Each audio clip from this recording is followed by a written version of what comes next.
Micro finance scam పై మరో బాధితుడి ఆవేదన. సింగర్ మంగ్లీపై అతడు తీవ్రమైన ఆరోపణలు చేస్తున్నాడు. అధిక వడ్డీ పేరుతో డబ్బు వసూళ్లకు సంబంధించి విమర్శిస్తున్నాడు.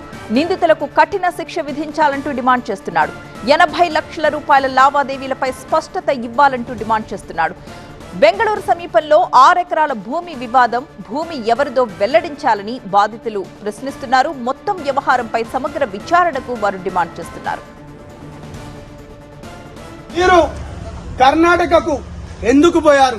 మాకు తెలిసిన విషయాలలో 80 లక్షల రూపాయలు మీ తమ్ముడు శివ ఉన్నాడా లేదా? ఇది మా ఆరోపణ. మాకు వచ్చిన ఇన్ఫర్మేషన్.